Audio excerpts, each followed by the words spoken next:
Thank you so much, Ellie. I appreciate it. This has been really fun to prepare for, and I think I've made it too long and it's very dense. So I'll just start with that. But hopefully you'll have some fun. I think what I'd like to suggest is that if you have questions, you put them into the chat, and I'll stop at various points and we can check them out. I tried to touch on a lot of things to really make it as rich and diverse a presentation as possible. And sometimes, you know, we could spend the whole hour just talking about the matter of one slide.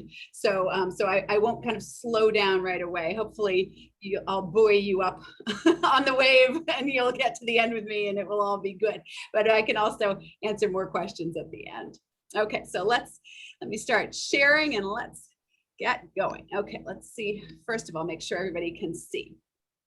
Everybody sees Latin quotations in context, title slide. Beautiful. Okay, so in this presentation, I want to share with you a little bit about sort of my musings and insights about what Cato and Horace can teach us about the Romans and then indeed about ourselves. Because we always have to ask ourselves, why is Latin relevant? Right, so hopefully I've addressed that to a certain degree here. And I can't, there we go. Okay, so we're gonna look at two famous Latin sayings. The first is Carthago Delenda est. Has everybody heard that saying before? Yes, maybe. And the second, I know you've heard, Carpe Diem. We're gonna look at the who, what, where, when, why, the so what, and I'm going to try to aim for both breadth and depth. So let's see if I succeed here. So these two quotations come from two key moments in Roman history. Carthago Delenda est, said by Cato the Elder, around the time of the 150s BCE, the Punic War era. Here we have the Roman Republic at its peak. And then Carpe Diem, from around the 20s BCE, the end of the Republic, when Augustus is launching the Principate. So these are some very interesting times in Roman history. So we'll start with Carthago Delenda est, which means Carthage must be destroyed. Let's start with some historical and cultural context. And here's a place where I've got sort of like footnotes on footnotes, because there were some really interesting little digressions, but again, bear with me and we'll make it. So let's just talk about the Punic Wars, Rome versus Carthage. This is a wonderful little interactive animated map showing the changes over the course of the three Punic Wars. The first one, 264 to 241 BCE. Second, right, 218 to 202. And the third, short one, 149 to 146. And you can see Carthage in orange and Rome in green. I did not make this map. You could have made it, Ben. I pulled this off the web. You can see how Carthage completely shrinks, right? And we'll get into this a little more. First, a note about the word Punic, the Punic Wars. Punic comes from the Latin adjective punicus aum, which means Phoenician. So the historical record tells us that in 814 BCE, the North African city of Carthage, which is modern Tunisia, was founded by Semitic-speaking settlers from Phoenicia. It's a loosely organized region comprising modern-day Syria, Lebanon, and northern Israel, so the Levant. By the middle of the 3rd century BCE, this Phoenician colony had grown into a powerful economic and military presence in the Mediterranean. That's our historical record. What our famous myth about this time, however, is that a Phoenician princess named Alyssa, or Dido, fled her tyrannical brother with a group of political refugees and established the city of Carthage, becoming its queen. In his Aeneid, Virgil has the love-struck Dido curse Aeneas for leaving her, and that creates the mythological explanation for the wars between Carthage and Rome. This story is always in the back of the Romans' minds, I think, even though it's not true. As far as we know. And now another note, I wanted to address somewhere this really fascinating and very relevant, especially currently relevant note about the diversity of the ancient world. And this seemed as good a place as any talking about the founding of Carthage. to get into that really interesting idea. So forgive this footnote within a footnote. So a case in point is the army of the Carthaginians. The Romans, of course, their army were Italian allies, the folks who lived around Rome, who didn't have full citizenship, but still Rome was able to draw on for their manpower. And those were good resources. That was one of the things that catapulted Rome to success. The Carthaginians, though, are this small colony in North Africa, and they need to rely on mercenary soldiers and neighbors whom they compel to fight for them. And their army is fascinating. So here we have a coin. This coin was minted in Italy, in north of Rome, by Etruscans, right before we think Hannibal came over during the Second Punic War, which we'll be getting to. And as you can see on one side, on the obverse, is a sub-Saharan African figure. And we think this may be, the most compelling argument is that this is perhaps a mahout, an elephant trainer and driver from Hannibal's army. And on the back, of course, is an elephant. And there's a lot of discussion about why that elephant is an Asian elephant, not an African elephant. And I don't have an answer for you, but we know that often artists are going with impressions that they pick up from other places and not necessarily working from life. So perhaps that's why. So let's just take a quick look at this army of Hannibal's, well, and of the Carthaginians before him as well. So that we have the people of Carthage, who are originally from Phoenicia, but have been living for 5 centuries in North Africa. So they must have a fairly mixed population to start with. In their army, we have elephant trainers, mahouts, and soldiers from Meroe and other Nubian regions, which are south of the Nile, people of sub-Saharan African origin. We have light infantrymen from Libya, who are of Berber origin. We have cavalry from North Africa, Numidia and Mauritania, of Berber origin also. We have mercenaries from Spain, who would be of Celtiberian or Lusitanian origin. Slingers from the Balearic Islands, they were really sought after apparently. They're of Celtiberian origin. And then we also have mercenaries from Gaul, Italy, Greece, Celtic, West European, and ultimately Mycenaean origin, respectively. So we've got this incredible melting pot of an army. And that allows us to talk a little bit about Frank M. Snowden Jr., who is the hands down best resource for diversity in the ancient world, an unbelievably meticulous, highly respected scholar who not only takes a very close look at evidence, literary and archaeological, but also is working on our anti-racist mission as well. So he marries all good things together in his fantastic work. And I'd be happy to share some of my sources with you after this as well. So he, in this great article that he wrote about misconceptions, he writes that color did not acquire in the Greco-Roman world the great importance it has assumed in some post-classical societies as an arbiter of individual self-image and access to equality. The onus of intense color prejudice cannot be placed upon the shoulders of the Greeks and Romans. So this is a great thing to remember, and his work is a great thing to uncover and look more deeply into. And I just want you to have that picture of the ancient world as being a very vibrant, interesting, diverse place as we continue on with our work here. One more little note about our best source. So one of my goals for this class is to try to just pull in a lot of different information that might spark an interest in you to go in and look at later. Frank Snowden is one, and then Polybius, this fascinating Greek historian, is another. Raise your hand, has anyone heard of Polybius before?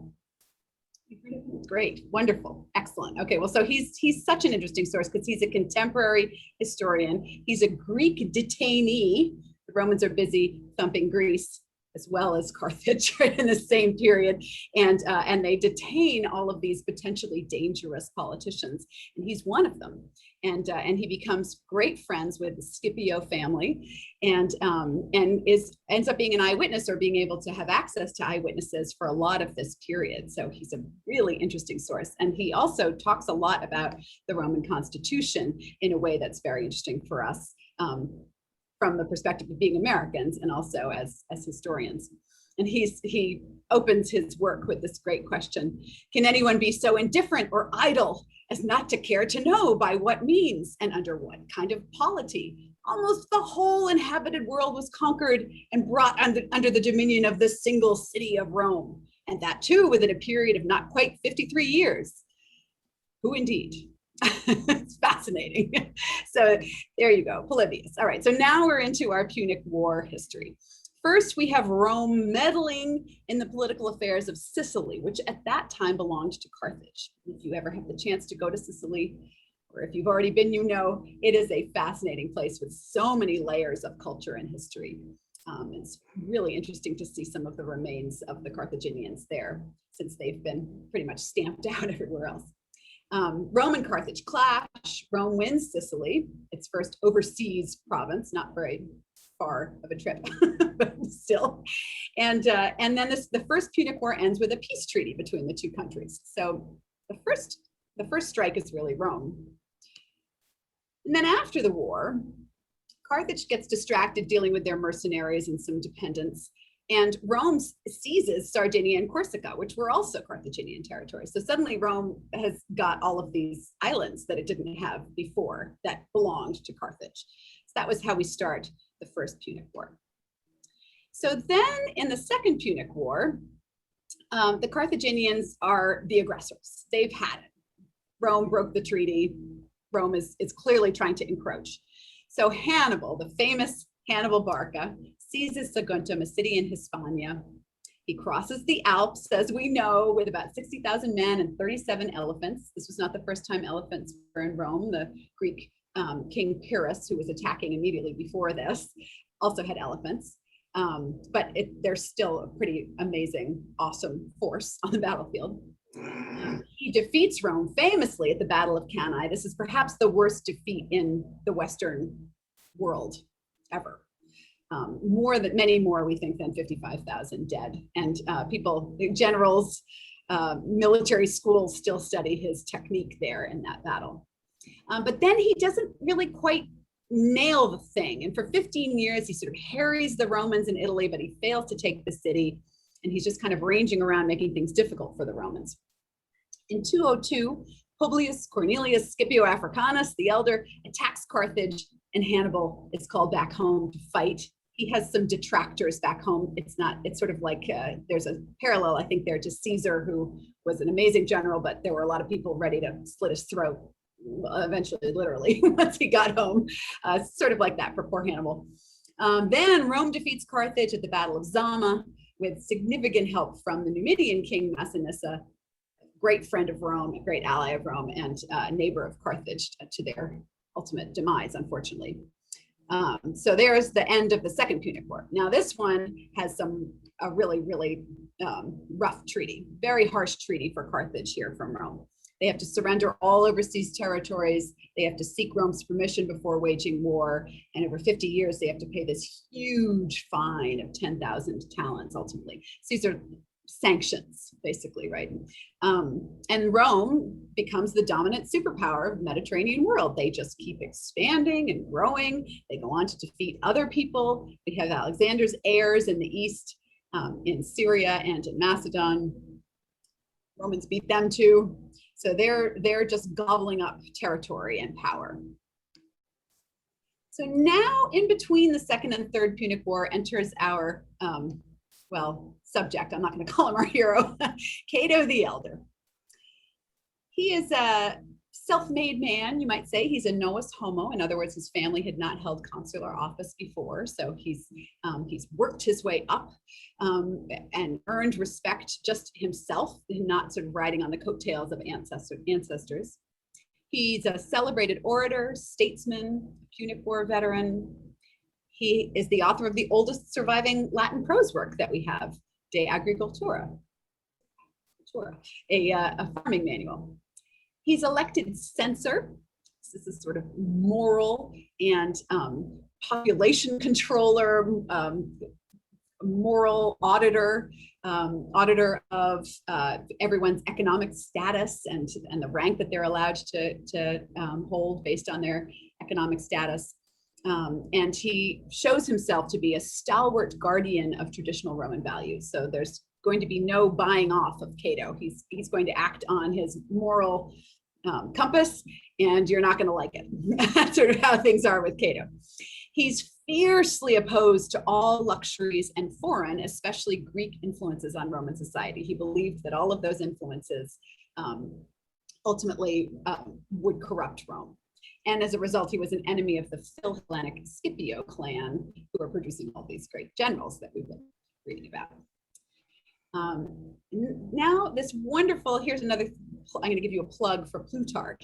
Have folks heard of Plutarch, our Greek historian? He's magnificent to read and just to dip into, too. It's just, there's a lot of amazing stuff here. If you have an ancient Roman or Greek figure that you're particularly interested in, he can be a great bedside read.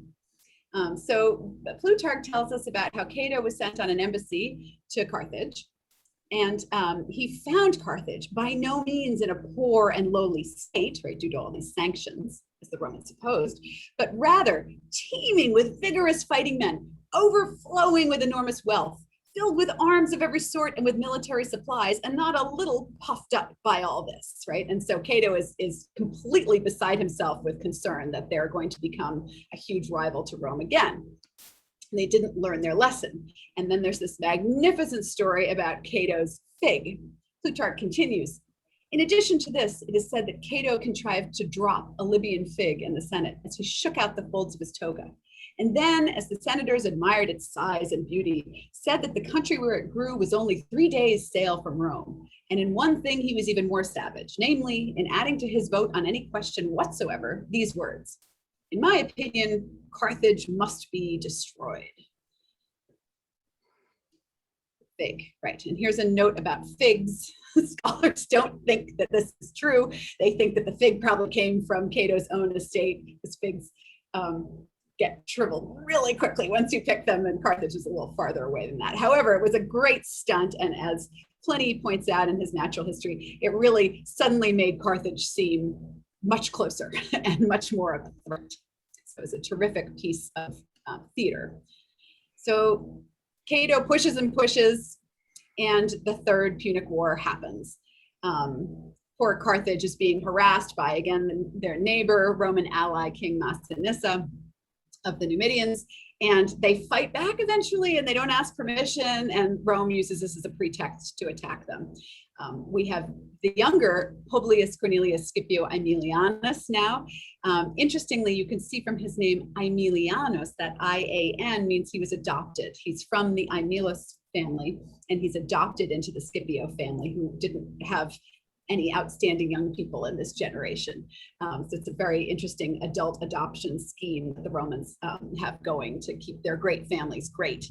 But you still retain your earlier family name, and we'll see that later on as well with a particularly famous Roman. Carthage is sacked and destroyed ultimately. It takes 3 years, but they're ultimately sacked and destroyed, and all inhabitants are enslaved. It's made into a Roman province. Some people escaped, I think, but it was anything horrible, any horrible city sacking image that you can imagine, it was happening there. That was a bad day. But hold the salt. The scholars do not think that the ground was sowed with salt. In fact, they're not even sure that it was actually plowed over. All we know is that the Romans performed some rites on the site of the city, but we don't really know what the nature of those rites were. It's a lovely later invention that the ground was sowed with salt. So let's take a look at this quote. No surviving ancient source contains this exact quote. When we're missing the book of Polybius, which was an incredibly long work that a lot of the ancients didn't have time to, those poor monks didn't copy all of it. So we don't have everything from him, our contemporary resource, and everybody else. You'll see if you look at these quotes that the idea of deleo delere, to destroy, is in there in a lot of them, but not the actual quote Carthago Delenda est in all of its succinct furor. So where does it come from? Well, in 1974, a Swiss classical scholar established that the quotation first appears in its current form, Carthago Delenda est, in 18th and 19th century English and French contexts, and then a slightly longer indirect statement version used in the German-speaking world. So interestingly, people just could not pass this up. The moderns really wanted to be able to quote this, and so they made it a quote, even though we don't actually have a Latin quotation source for it. Here you see Tolstoy using it, and then even currently, this far-right Polish member of the European Parliament, Janusz Korwin-Mikke. And he paraphrases, but everybody knows what he means when he says, "I believe that the European Union shall be destroyed." And then he says that sort of out of context at the end of every speech, right? That's a Cato move. And another really interesting current usage of Carthago Delenda Est comes from our own Mark Zuckerberg, who went after Google when they were coming up with Google Plus, which was going to be a sort of a competitor to Facebook. And so here's the whole article in Vanity Fair in 2014 about how Mark Zuckerberg quoted Cato and got all of his troops in a fury, and there were posters that said Carthago Delenda Est put up all over the Facebook headquarters, and lo and behold, they completely crushed their rival. And I was a little disturbed to discover when I was making this and looking up and doing an image search for Augustus that a lot of pictures of Mark Zuckerberg come up when you search Augustus, sometimes, as if they were kind of brothers, like parallel pictures. I know, he had a classical education like our Williston folks, and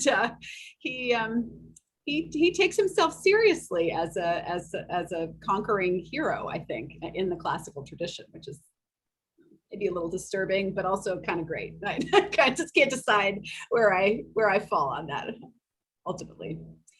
So Carthago Delenda Est is a modern neologism seeking to capture the essence of Cato's monomaniacal commitment to total destruction of a foreign enemy. If you like grammar, remember you being a grammar wonk, Ben, you loved your grammar. It's a passive periphrastic. So we've got the subject Carthago, it's third declension, so that's why it ends in O, even though it's nominative, feminine place name.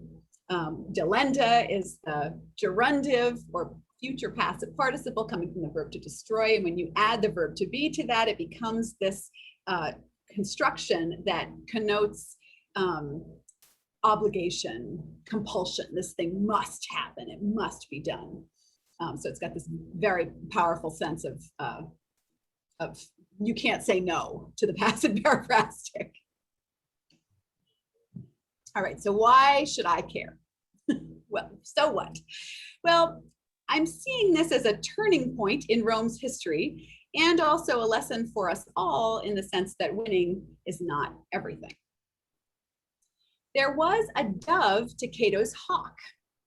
Publius Cornelius Scipio, another one of those fellows, slightly different part of the family tree, Nasica corculum. Corculum, fun fact, means little heart, or wise, shrewd person. And every time Cato ended a speech with Carthago Delenda Est, Cato would say, Carthage must be spared. So Parcenda Est, I suppose. He believed that it needed to be allowed to continue to exist, as this great scholar writes, as a whetstone or a counterweight of fear to Rome, which she needed for moral, that is mainly domestic reasons.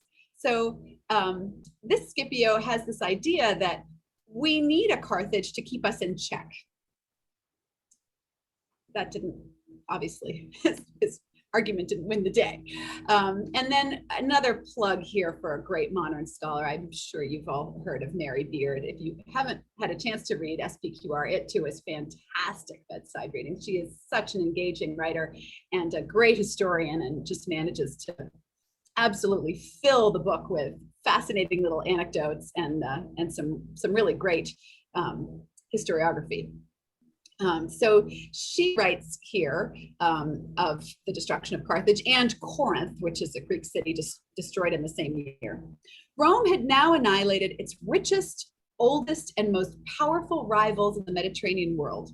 But in another way, the events of 146 BCE were seen as the beginning of the collapse of the Republic and as the herald of a century of civil wars, mass murder, and assassinations that led to the return of autocratic rule. Fear of the enemy, so this argument went, had been good for Rome. Without any significant external threat, the path of virtue was abandoned for that of corruption. So such an interesting idea that you think you're at the pinnacle and this is great, but in fact, this is the beginning of the end. And so we have this concept that Cato was very attached to, that wealth and power and luxury corrupted character. And Cato believed in simplicity and the original Roman character.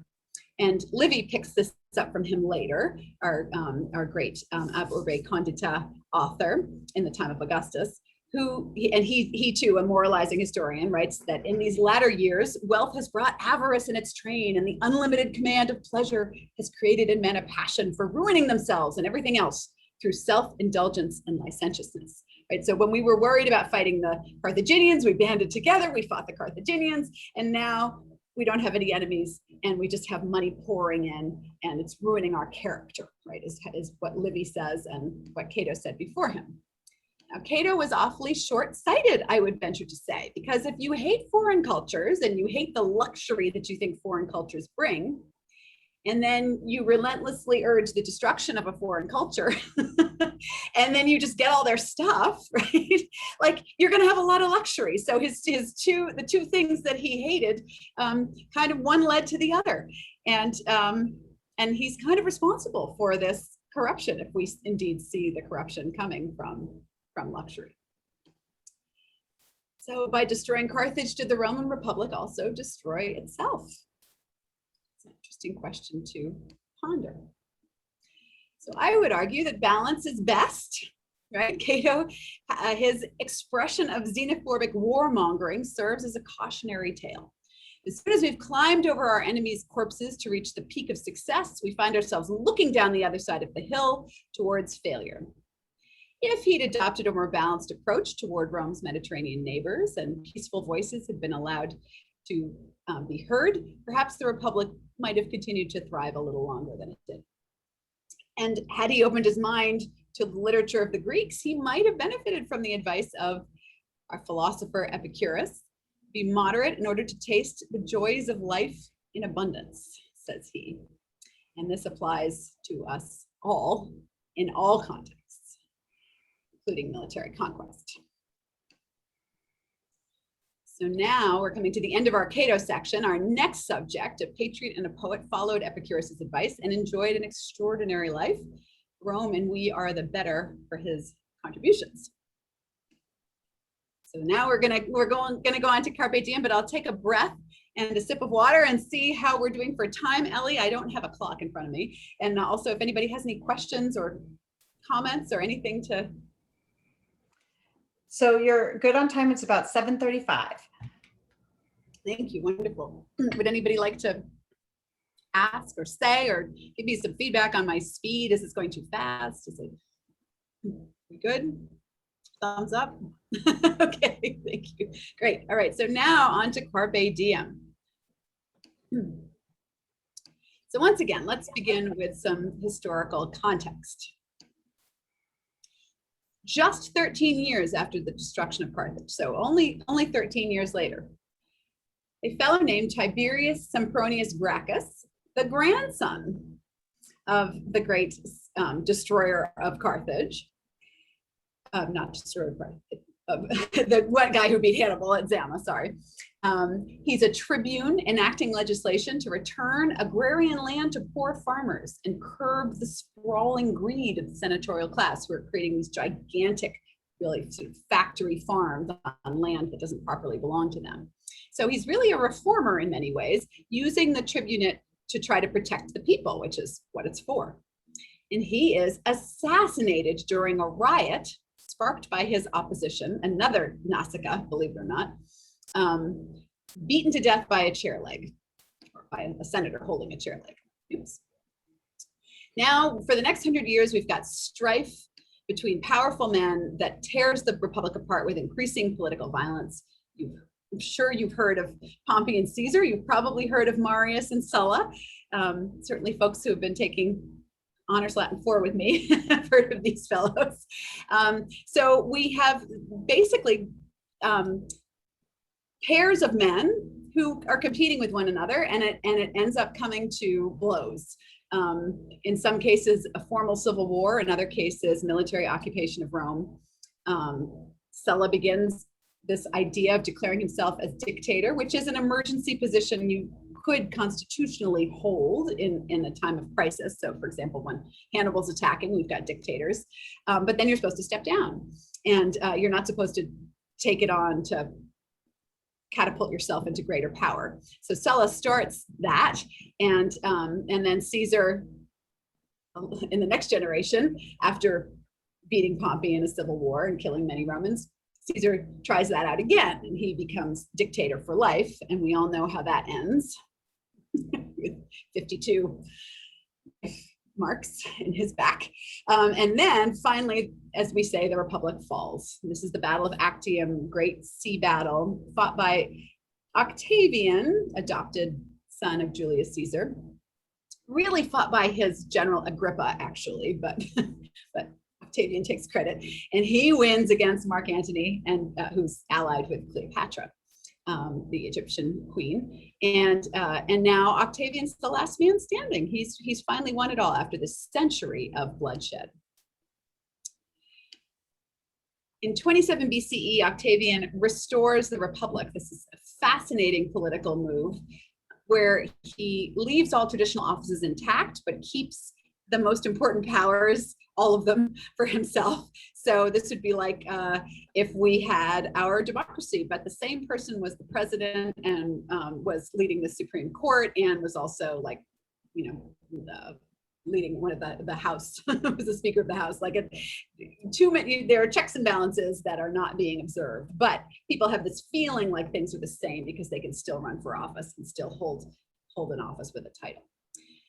He avoids Julius Caesar's mistake by ruling not as a dictator, but through auctoritas, or influence, and calling himself princeps, this brand new term. We get prince from this, right? First head or first citizen, like, oh, we're just a bunch of equals all working together here. I'm just number one among you, that's all. So he's very, very smart political moves that Augustus, as he comes to be called, makes. And here's another one of my little footnotes. Some people don't see this as a decline and fall. This is very interesting. So Eric Gruen is one, his work is a little bit boring, but it's very good and very deep. Mary Beard has a wonderful take on this. She says that once the outcome is known, it's easy to present the period as a series of irrevocable and brutal steps in the direction of a crisis, or a slow countdown to the end of the free state and the return of one-man rule. But actually, this was a time when Romans were grappling with issues that were undermining their political process and coming up with some of the greatest inventions, including the radical principle that the state had some responsibility for ensuring that its citizens had enough to eat, right? Some good stuff happening. So, and I would add that as 21st century Americans, we find it really difficult not to take the side of the Republic and see a country with representative government as being better than a constitution of one-man rule, right? Obviously, we're against that idea of monarchy. But Rome really flourished under its first emperor, and his rule ushered in a golden age. And there certainly was no more bloodshed on the streets the way that there was under the Republic. So it's complicated and hard for us to detach ourselves, but interesting concepts to grapple with. So into this tumult is born Quintus Horatius Flaccus. Horace, we know him. His father is a freedman, a former slave who makes a lot of money as a public auctioneer. He devotes himself to his son's education, sending him up to Rome, where aristocratic sons of the senators and other wealthy Romans would have been educated. And he even accompanies his son as a sort of Greek tutor, a paidagogos, which can you imagine how embarrassing that would be? as Horace. I think of my son getting out of the car, my 7th grader, on the way into the middle school. Like, he closes the door and it's like, I didn't get out of that car. I don't know that woman. Like, if I were his dad accompanying him to class like a Greek slave, that would be rough. Then Horace goes on to Athens, where sons of the aristocracy would have their sort of like finishing school, their rhetorical ender of their education. So he gets the full education. In Athens, Horace joins the Republican army. Oops, that was too fast, sorry. So here he meets and begins to fight for Brutus and Cassius, the murderers of Caesar. They, of course, don't win.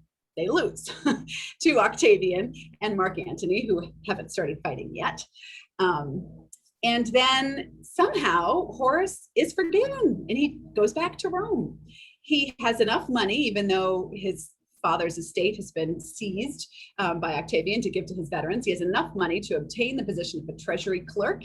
And he's a treasury clerk by day and writes his poems by night. And it's a very comfortable place for him. And then he finds his people.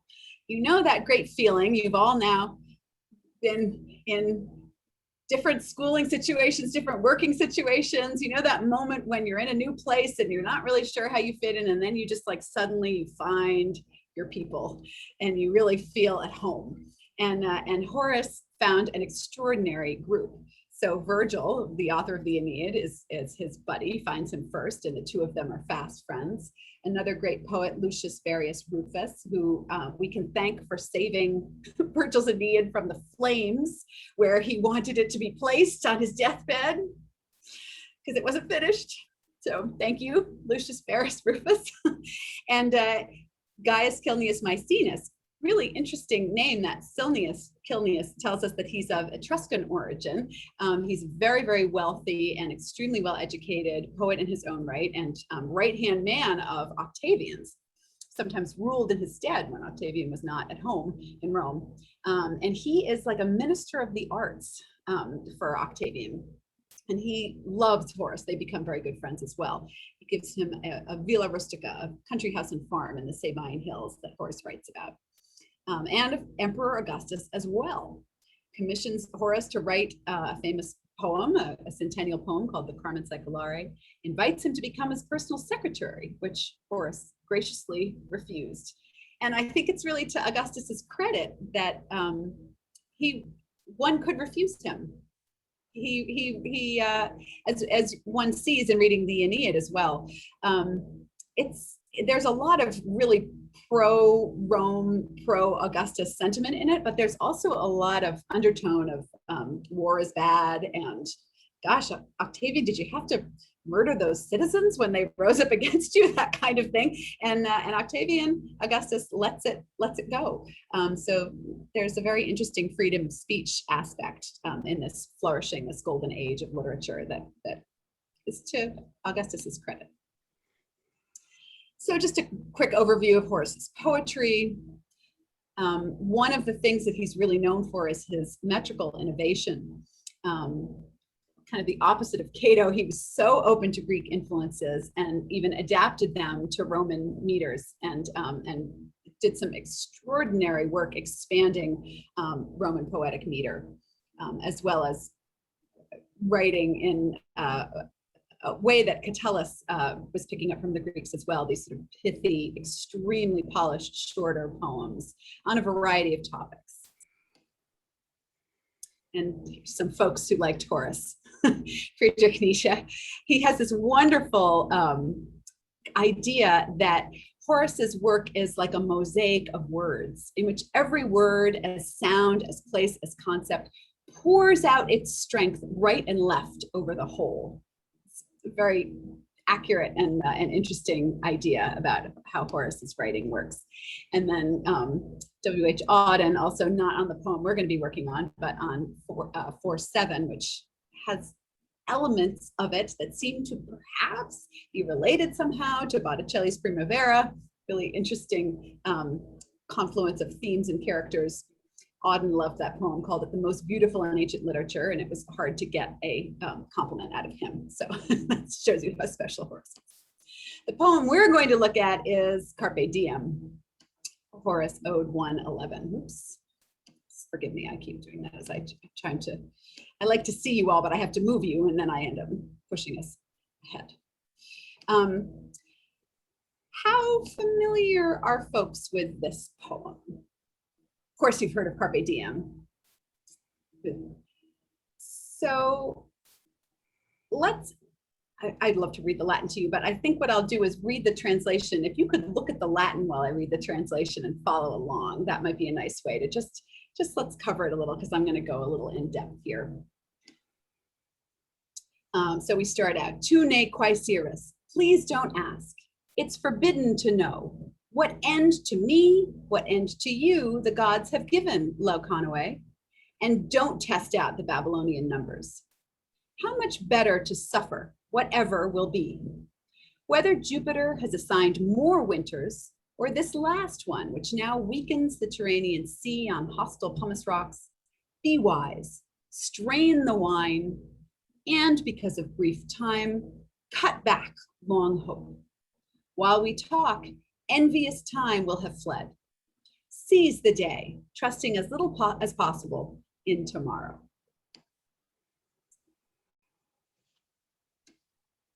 So there are two possible overall interpretations to this poem, and I'm going to try to bring out for you why I find it such a special poem after this. Also, hopefully I'm not too technical in my description, and tell me to back down if I am.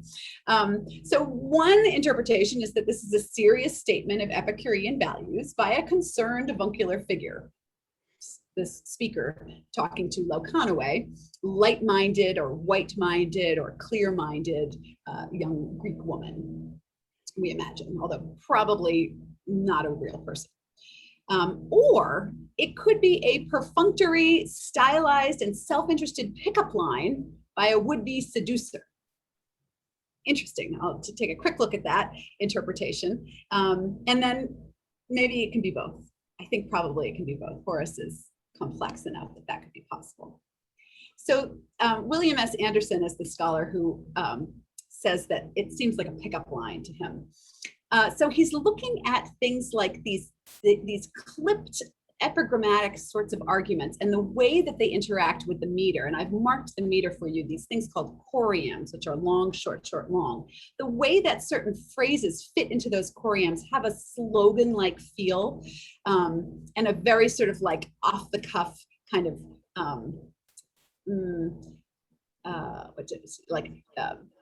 they're too ready as phrases. They're a little cliched in their sound and their feeling. So like when he says skira nefas, to know is wrong, nefas. His mention in the beginning of to me and to you differentiates this poem from some of the other poems with the Carpe Diem theme, and there are many, in that he seems to be bringing himself into the whole business in a way that some of the other poems do not, seem much less self-interested. When he gets to the end here, as I've marked up in pink, wise up, right? Sapias, wise up, we nalique, strain the wine, have a drink, right? And when he says, because of short time, cut back long hope, maybe he's saying, I'm not looking for a life partner, right? This is going to be a one-night stand. This could be sort of what he's getting at here. And then dum lacrimor, which is one of my favorite parts of the poem, while we're talking, envious time has fled. He could be saying, let's stop wasting time with talk.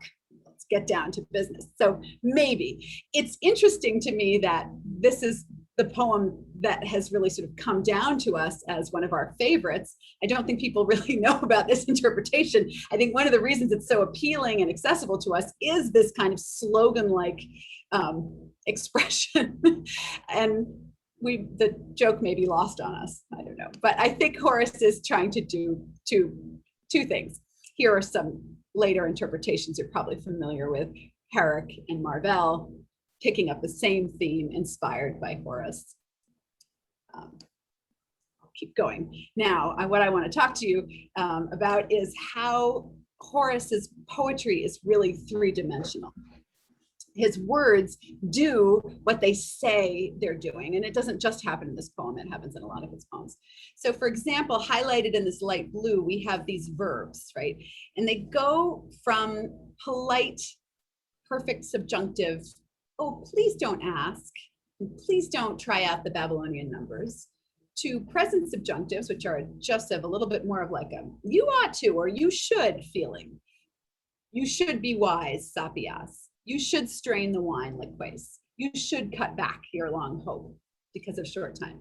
And then it climaxes with this imperative, which is absolutely abrupt and rude. Carpe diem, seize the day. So the increasing urgency of the speaker's message is reflected in the verbs as they become less and less polite throughout as order forms.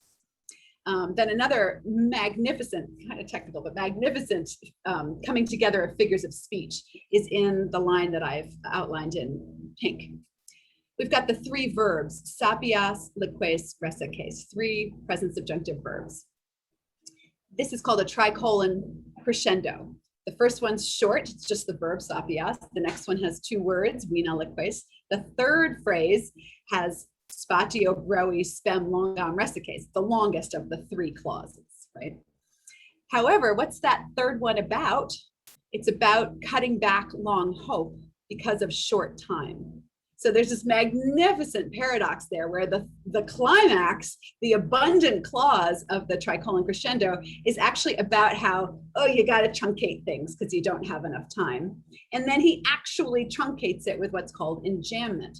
The line really ought to end at the end of line 6, but in fact, it goes on into the next line. It expands into the next line and gets cut in half. I'm not sure if you could see this so clearly, because I know you're keeping up with me beautifully, but there's a lot to take in here. So line 6 ends with, because of a brief time. Boom, that's the end of the line. But the sentence isn't done. The sentence continues, and it gets cut off at because of brief time. And you've got to cut back. Long hope is what it's telling you to do. So he's actually cutting the long hope off of its line in a way with this enjambment. So very, very clever three-dimensionality where the words are acting out the deeds that they're saying, the things that he wants you to do. I love when he says, dum loquimur, while we've been talking, envious time will have fled. So even in this hour that you've been spending with me, time has fled, right? It happens as we're looking at the darn poem and as we're saying the words, we're realizing that time is flying while we're talking. And this lovely, again, enjambment, squeezing into the next line of aitas, time. And it's inwida, it's personified, it's not your friend, right? Time, not your friend, has fled out of its line into the next line. It's already fleeing away, right? Just brilliant, beautiful, concrete, making concrete what he's saying. And then there's the viticulture, the wine imagery. This idea of straining the wine, right? The ancients are drinking their wine pure, and or it comes to them pure in this kind of concentrate, and it's got all these little bits and pieces from the winemaking process in it. You're supposed to strain it, take that sediment out, take out those little leaves and stems. Don't drink them, right? Focus on the good things in life, but also just, drink a good glass of wine. Horace is a big believer in wine as a sort of symbol of enjoying the moment and being present in the moment. This idea of cutting back your long hope is a pruning metaphor. And the more you prune, the better things grow in winter, right? If you prune in winter, the better they grow in spring. And then finally, carpe diem, pluck the day. Carpo is to pluck, like to pluck a fruit. And there are some great scholarly interpretations of this, right? We pluck fruit so that we may enjoy it. If we wait, it spoils. And also the idea of time fleeing by you, snatch at it, grab it just today before it escapes from you. Right? Time is fleeing by, pluck today. Carpe diem does not suggest seizing the day with your sword like a Scipio Africanus. It suggests plucking this perfectly ripened day. It is sitting here and waiting for you. And that's something that I think we lose in our modern use of it, which is extraordinary. I am amazed at how Carpe Diem is such an established part of our language, although interesting that Merriam-Webster wants it to be a noun. And right, what part of speech it is a good question. Cambridge Dictionary doesn't really make a commitment there. But if you can use carpe diem, change it, carpe snack out, right? If you can change it into something else, and people who are buying potato chips, which is your like the lowest denomination of our culture, can understand what that means. Wow, that's a pretty familiar phrase, right? And then this Walgreens TV commercial. I don't know if you all have ever seen it. It's funny, this one is about a reunion actually, but this is for Medicare D, and Walgreens decided to advertise Medicare D, this particular plan, which apparently this particular part of the plan allowed you to buy other things along with your prescription and get and save money with it. So they call it Carpe Med Diem, right? That's wow. So Carpe Diem is here to stay. It's really embedded. So often in our modern use of Carpe Diem, the concept of consumption is literal, not metaphorical, right? So I don't know if you noticed in some of those little, like Cambridge Dictionary, their example was, well, why not have dessert? Carpe diem, right? So the idea is like, we're gonna eat, we're gonna consume. But I don't really think that that's what Horace is getting at, even though we have this wine imagery. He's really being more metaphorical here, and he's telling us, as our own Williston graduate, Richard Alford does, be here now, right? Take this moment, enjoy this moment. Maybe don't even eat that dessert at all, because we need to keep things in proper balance, as Epicurus was teaching us, right? And Epicurus has this concept of Ataraxia, which is an untroubled mind, a mind lacking trouble. And you get there not by overindulging, right? And he kind of slaps on the wrist people who accuse him of suggesting that. When he talks about pleasure, he's not talking about indulgences. He's talking about finding a balance and using wisdom to strike the right balance. And then I love how he says, then once you use your brain and you don't overindulge, your virtues grow into one with a pleasant life, and the pleasant life is inseparable from the virtues. You're in this perfect symbiosis of self-control and pleasure. So one other fun note about Horace, in another one of his poems, 330, he predicts that his poems will last forever. So this is just the beginning of 330, but he writes, I have built a monument more lasting than bronze and higher than the royal site of the pyramids, the sort of monument which not destructive rain nor the wild north wind is able to demolish, or a countless sequence of years in the flight of time. And in fact, he did. Right? Here we are talking about him again today. He's in the dictionary, right? And he couldn't even conceive of our world, and yet here he is, right? A part of it. So he was both Felix lucky and sapiens wise. He's the son of a freedman from Nowheresville, South Italy. He's born during the bloodiest century of Rome's history, fighting on the losing side of a civil war. He counted as his closest friends the most powerful, important men of his day.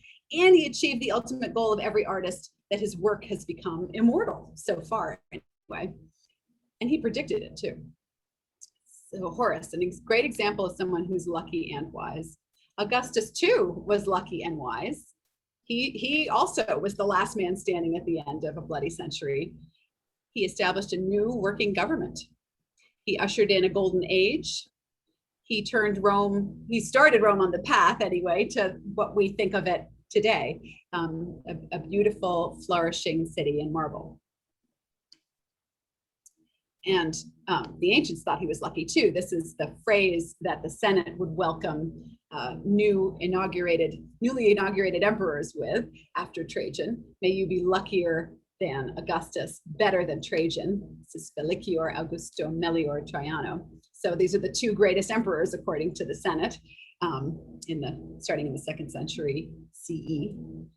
And Augustus is lucky in their view. Now, just closing out with another great thinker here, Marcus Aurelius, writing in Greek.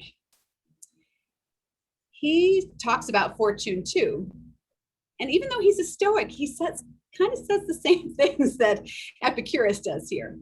He says, fortune's favorite is the man who awards her good gifts to himself. The good gifts of a good disposition, good impulses, and good deeds. So if you're a good person, you have good luck, is what he's getting at here. Agathos, good, equals eumoiros, fortunate, good, and moiros, fate.